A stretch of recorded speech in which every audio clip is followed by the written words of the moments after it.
Welcome back to Celebrity Radio. It's Alex Belfield talking to some of my favourite people and some of the country's biggest stars, and we've certainly got one for you today. Nadia Sawalha, how are you? Oh, hello. Very well. Lovely to see you. Do you know the great thing about you is you're just you, and that means warts and all. That means you tell us everything. We really know you, and I just the other day was on the Twitter looking at you there with your family. I mean, you give everything, don't you?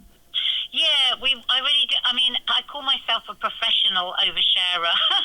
I think partly maybe that's to do with the fact that I grew up in such a big, loud, bombastic sort of family where we just talked about everything and everybody knew everybody's business. So I find people that have like real privacy so fascinating. I just don't even understand it. And yet there are some things I've found very difficult to talk about, or in fact don't talk about at all. I do have some secrets.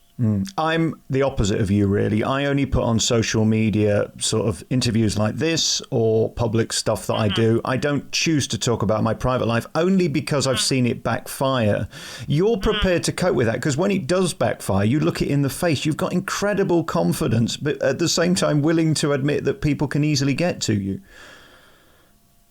Well, it's funny, isn't it? You know, I mean, we talk a lot about social media, and over the last couple of years, I've worked really hard on my social media. I love it. You know, my husband Mark and I, we have our own YouTube channel. On there, we talk about everything, and we really are seeing it. You know, we want it to be like a TV channel. We want to do documentaries, we want to do dramas, we want to do movie reviews on there. We want to do everything, and I think that because we invest a lot of ourselves in it and we talk very openly with people, I think that we get a lot back. And I'm one of those rare people that actually do read all the comments, and the amount of negative comments are so small compared to the positive. And I think, and I love that. I really love that. I think that there are so many more good people than there are bad people out there in the world, and it's really easy to lose sight of that. I've found my favourite thing in the whole world is people. It's my hobby, it's my passion, it's my interest. I love to talk to people. I love to hear what they've got to say. I love to know everybody's story. I'm one of those, I get in the car, I talk to the driver the whole time because I want to know about what, and I want to know about this, and I want to know that. So I'm really inquisitive and curious about people and what makes us all tick, you know. I phoned a radio DJ once who was on air doing a 20-minute rant about how hurt he was from the negative comments people were making on Twitter, and he was blocking this one and he was replying to that one. I don't think you can get into that, because if you want to be public and you want to have an opinion, there's going to be somebody to disagree with you, and you have to let them have it. It doesn't mean you're right just because you're more famous, does it?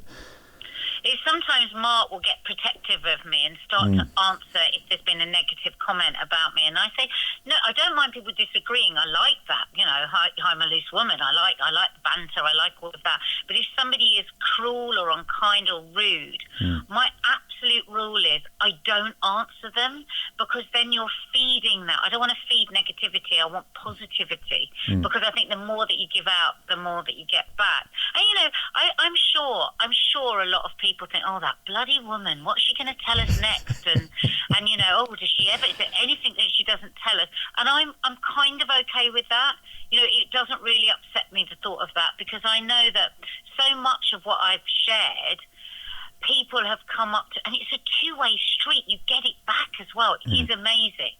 Yeah. Like Mark, my husband and I, we talk a lot on our YouTube channel about stuff that's affected him, his mental health. You know, he's been in recovery for the last 15 years.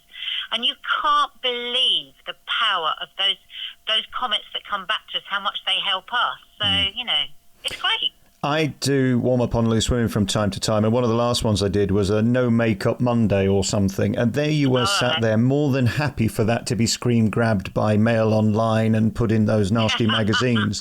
When you do that stuff, are you aware that there are going to be those who are going to mock and take the piss? Equally, those are going to go, good for you, we're so glad that you're just like us, because there's always going to be two sides to a coin, isn't there?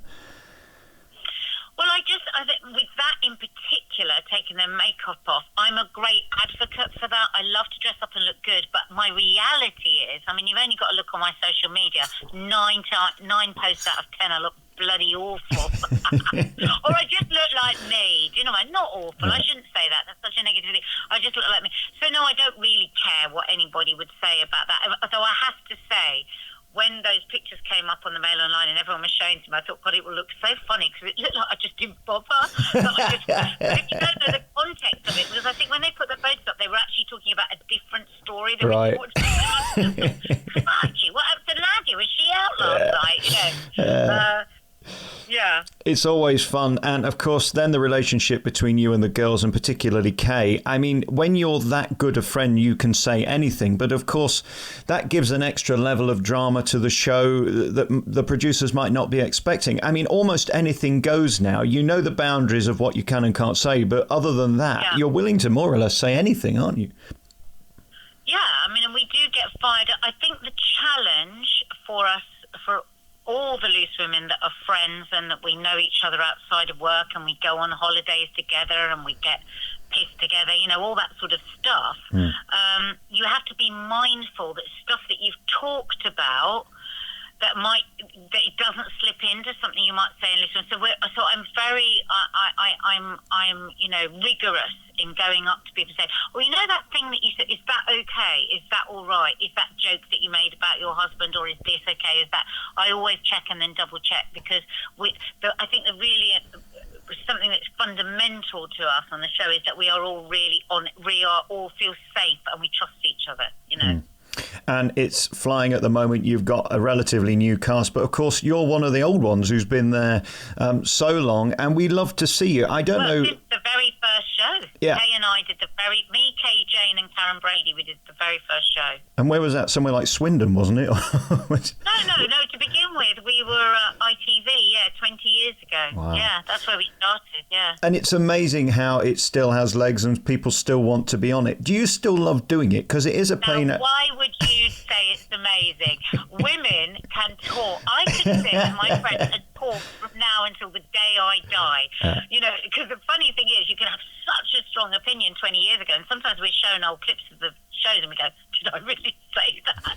And so the music of the way that women speak together is in for infinity, isn't it? So, and you're changing the dynamic, and one day you'll be with this woman, another day with that woman, and then, you know, different opinions will fire off different reactions.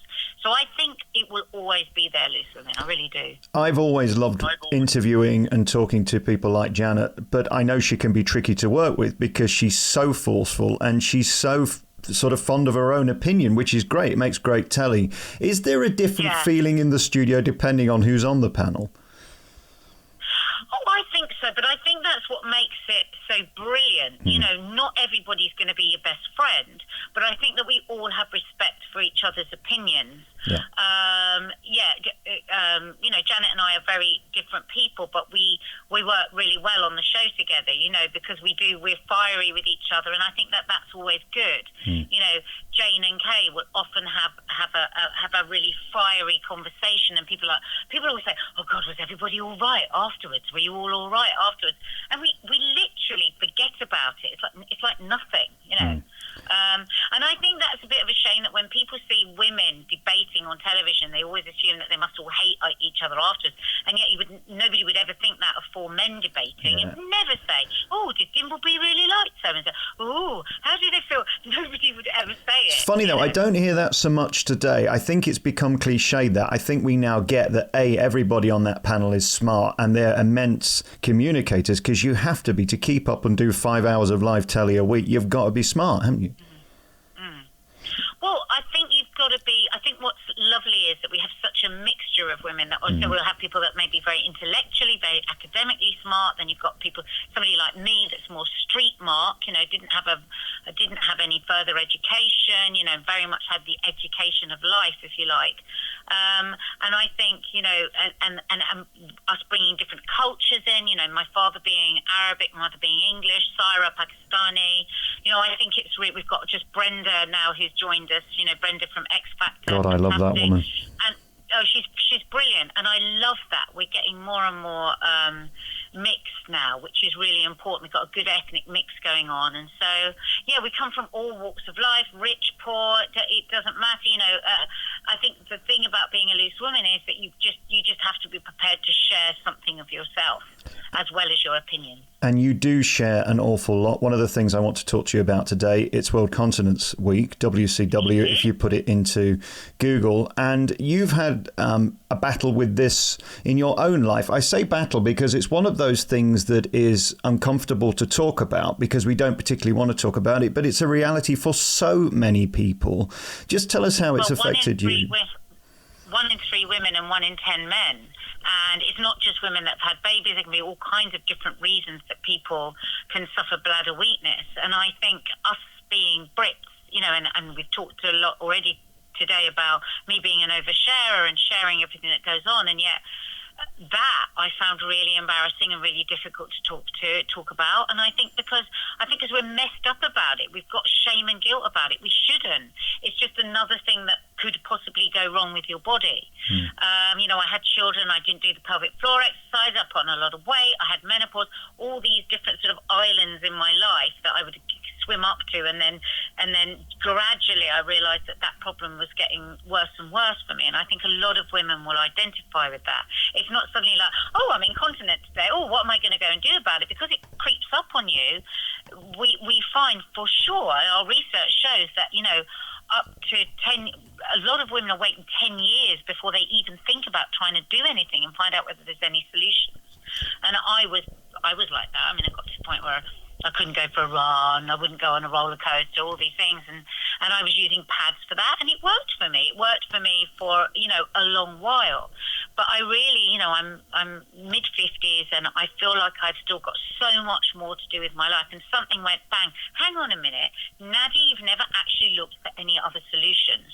So I started having a look round because I wanted something that would give me a long term. I don't want to be using pads that are going to take 450 years to decompose. You know, I've got young children that are blaming me for the state of the planet as it is.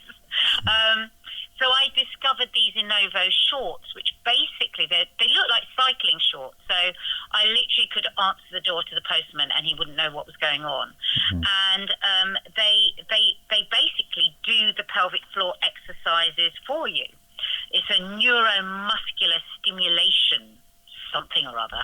I mean, I don't know the proper technical terms, but all I know is in half an hour it can give me 100 to 180 incredible pelvic floor exercises done 100% properly, because so many of us try sort of in a half-assed way to do them but end up just wrinkling our nose and not doing a lot more. Right.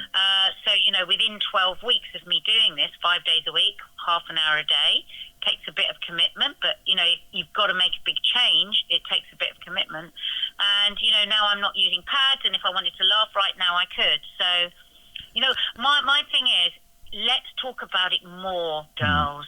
Let's not hide away about it. You know, the hashtag Let's Be Honest, I think sums up completely what we're trying to do. Yes, let's have a bit of a giggle about it, but let's also be more honest than we've ever been before. Well, it's interesting. I've got an auntie who's got MS, and she obviously struggles with this sort of thing. And she was saying, no, I'm not coming to the theatre just for the pure embarrassment of what might happen. And I said, no, we can't have this. There's got to be a solution. And again, whether it's a long-term medical illness like that, or it is something that after birth or whatever, you know, there are solutions. Well, it can help with all those. What I would say to your aunt is go to myinnovo.com, because then she can just have a look round of it. If she doesn't want to use the shorts, there are pelvic floor exercises in there, but just have a look around. It might be a solution for her.